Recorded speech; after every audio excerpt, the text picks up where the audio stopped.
Olá, terceiros anos, tudo bem com vocês? E aí, gostaram do novo visual da tia Flávia?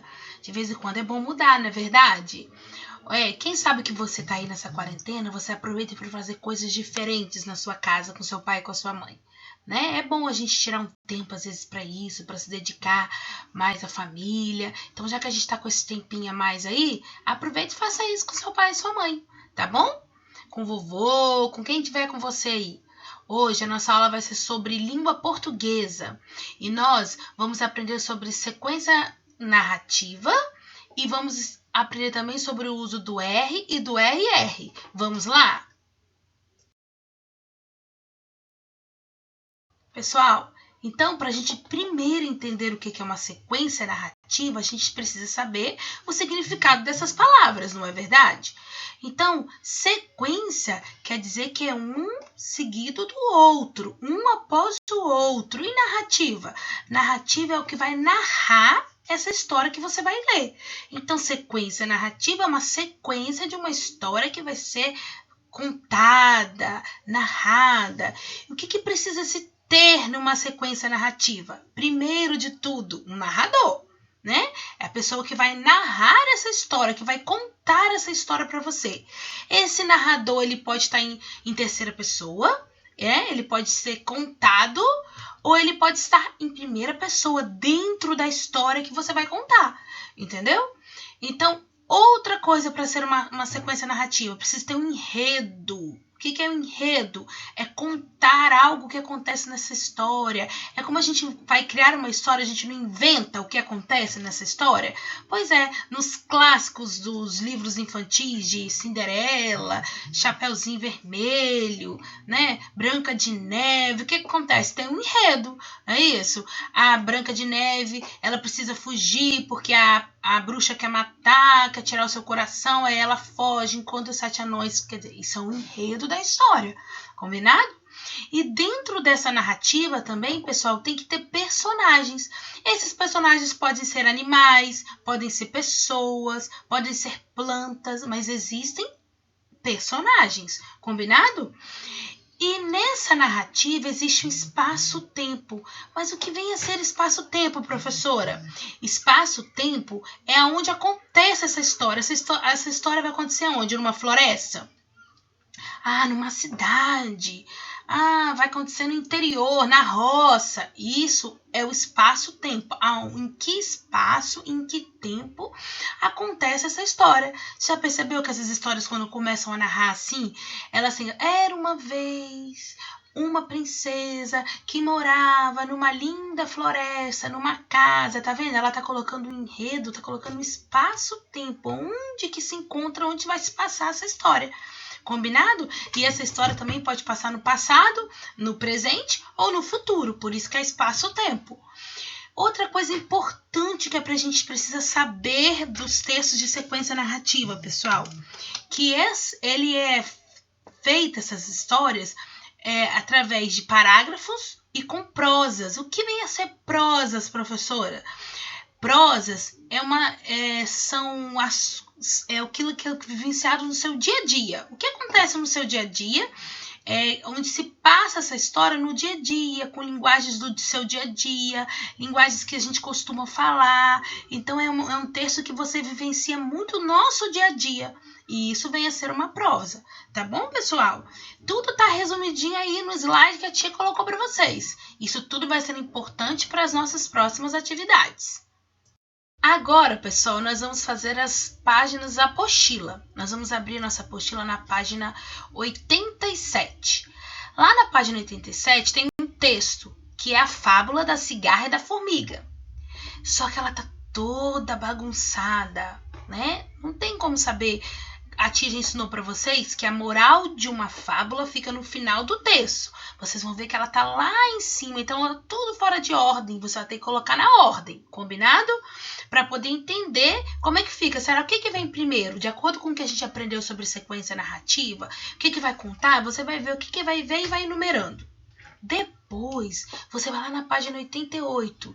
Você vai precisar de uma coisa que você ama fazer, que é o material de apoio lá atrás, ó. Nós vamos destacar a história da cigarra e da formiga e nós vamos colocar em ordem correta, do jeitinho que tem que ficar.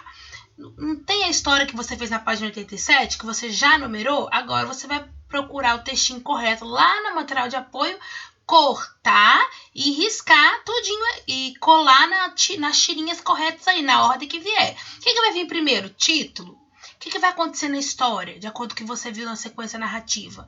Termina a história com o quê? Com a moral, lembra-se disso? Tá bom?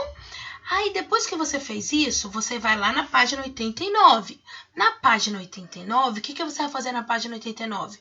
Você vai ver a historinha que já está organizada, que você já leu, né? E responder as perguntas de acordo com o que você entendeu, combinado? E na última folhinha, a mesma coisa. Então, caprichem, tá bom? Pessoal, vamos continuar agora nossa segunda parte da nossa aula. Nós vamos ver sobre o uso do R e do RR. Quando que eu uso o RR e quando que eu uso somente o R? Ah, é fácil, vamos aprender? Então, quando que a gente usa o RR? O RR é uma sílaba mais forte, então ela fala mais longa, ele é pronunciado mais longamente, então, e ele tem uma sílaba mais forte. E outra coisa, pessoal, o RR, ele está entre vogais. Se essa palavrinha que você escreve está entre vogais, ela vai, e está com uma sílaba mais forte, e usa-se entre RR. Outra coisa, ele tá sempre no meio das palavras. Você nunca vai ver RR no início da palavra, combinado? Sempre no meio, nem no fim, sempre no meio. Então, por exemplo, exemplo de palavrinhas que começam com RR, que começa não, perdão, que se escreve com RR. Barra, né? Cigarra, repara só, que tá entre vogais, combinado? Outra coisa, o RR, eles não podem ficar juntinhos quando vão fazer separação silábica. Lembra disso? Lá no SS, porque se eles ficarem juntos, eles vão brigar. Lembra disso, né, pessoal? Então, quando você for escrever essa palavra e precisar de separar, eles não podem ficar juntos, combinado? Agora a gente vai falar um pouquinho só do R sozinho. O R sozinho, ele tem algumas diferenças, mais algumas coisas que você precisa observar.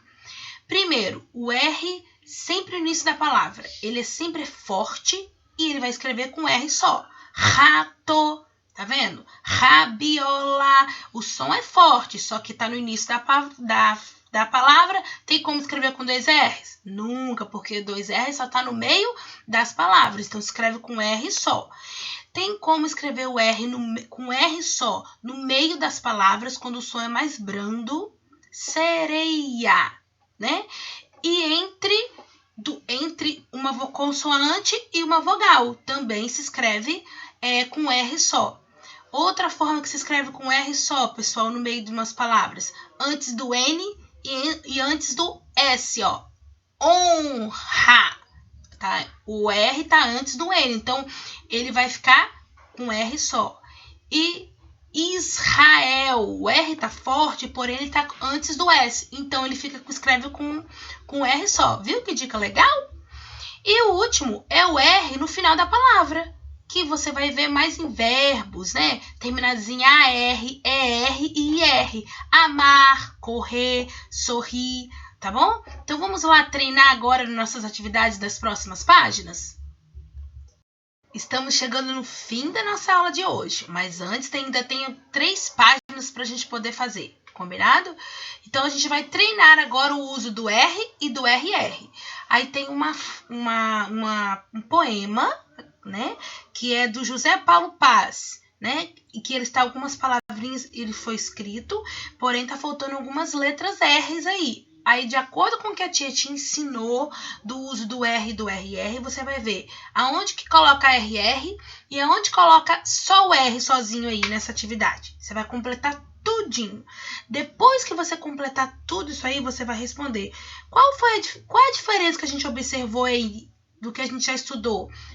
De uma estrutura de poema e uma estrutura de fábula. O que tem no poema que você observou que não tem na fábula aí, que a gente acabou de falar aqui, que numa fábula ou num texto narrativo, o que tem que ter, diferente do poema que não tem? Né? Que a gente viu que o poema é formado de rimas, de estrofe, então você vai responder para a tia aí.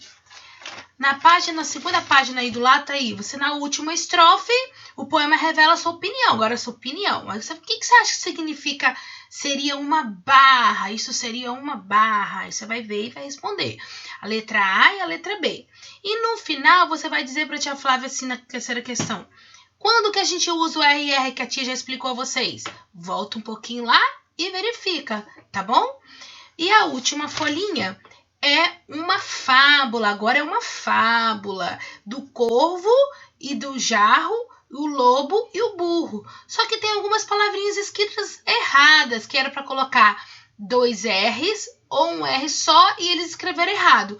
Você que já tá fera no uso do R do RR, você vai corrigir para a tia Flávia, você vai circular, marcar embaixo um risquinho, todas as palavrinhas que são escritas erradas. Eu quero ver quem vai acertar, tá bom? E depois você vai corrigir. Você tem que corrigir todas essas palavrinhas na letra B, que tá lá. Você vai corrigir todas essas palavrinhas. Tá bom, pessoal? Eu espero que vocês tenham gostado da aula de hoje. E a tia está morrendo de saudade. Beijo para todos. E capriche no dever, tá bom? Beijos, tchau!